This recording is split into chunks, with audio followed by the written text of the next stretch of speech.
سلام حماماتي، ان شاء الله تكونوا كامل ملاح وانتم تشوفوا في ذا الفيديو.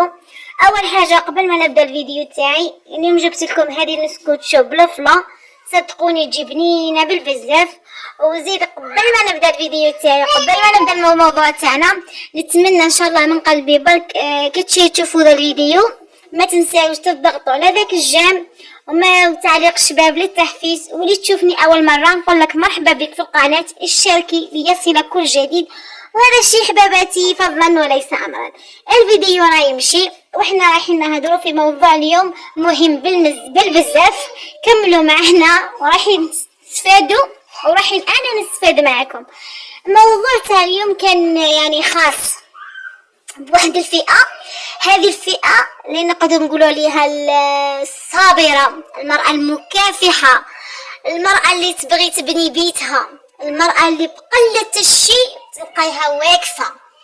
هذيك المرأة اللي نهضروا عليها اليوم، المرأة اللي عندها القناعة كنز لا يفنى، تلقايها بقلة الشيء وما شاء الله تدخل لدارها ممكن ما عندهاش الرخام، ما عندهاش يعني أبسط الأشياء، بصح تلقايها والله العلي العظيم أحسن 100 مرة من اللي عندها كل شيء.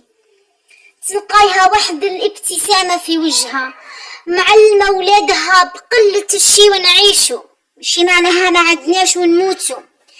تلقايها تعرف كيفاش تتعامل مع الزوج، يعني كيما نقولوا حنايا تراعي ظروفه، يعني حاسه بظروفه، ما عندوش ما نديرش عليها الضغط، يعني يجيب تبقى كان شي ناس تقولك انا الله يسهل عليك سموك تجيبها، منين يجيبها؟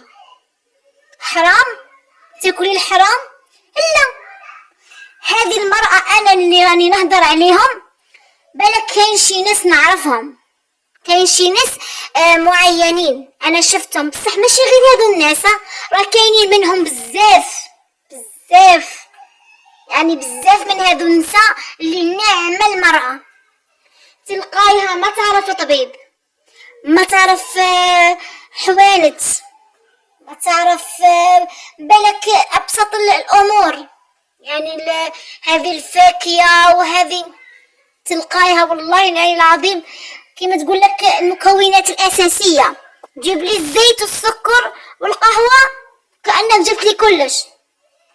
تلقايها تفرح بالاقل حاجه، معلمه اولادهم باللي بقله الشي ونعيشوا، ما عندكش اليوم تدي هذه، ما عندكش اليوم تاكل هذه. كاين عكس، كاين المراه اللي تلقى عندها كل شيء وتبدا تشوف اللي فوقها ما تشوفش اللي تحتها.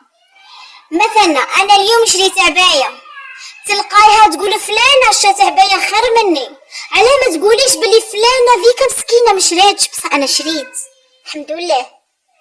هذا الشيء ما عندهاش القناعه، ماهيش امراه قنوعه، بصح العكس. علاش راني نقول لكم شوفوا العكس بين المراه القنوعه والمراه اللي ماشي قنوعه. المراه اللي ماشي قنوعه تلقاي ولادها علمتهم على هذاك الشيء، باللي حتى نلبسوا مليح باش نخرجوا، وحتى ندو مثلا غير في الدراسه كون ما يديش اللمجه ما يروحش، مثلا كون ما يلبسش مليح ما يخرج، كون ما يعطيلوش مصروف دراهم في يده ما يخرج. بصح هكا في الستين غدوه هذا الولد انتيا مش راح يسمع لك، راح يقول لك كي يقول لك الحاجه جيبيها راح تجيبيها. ممكن توقعيتيها في ظروف تكون ما عندكش، ماهوش راح يفهمك سموك تجيبيها، خلاص عودتيه هذيك التربيه. يقول لك ولدك على ما ربيتيه وراجلك على ما ولفتيه. هذه هي حبيبتي، صدقوني شوفي والله العلي العظيم نحاولوا يعني ديما عندنا شويه، احنا ديما نقصوا ديك شويه، ما نكبروش كروشنا، ما نشوفوش اللي فوقنا، شوفوا اللي تحتنا، باش نقدروا نعيشوا، باش نقدروا نصنعوا ديك الابتسامه، باش نقدروا نحافظوا على بيوتنا. والله يا ايتها المراه ما كاينش غير انتي، انا ثاني راني امراه، ممكن نوقعوا في الاخطاء، ما نكذبوش على رواحنا، ماناش كما قالك رسل منزلين ولا انبياء منزلين ولا لا، نغلطوا كاع بني ادم وكاع خطاؤهم.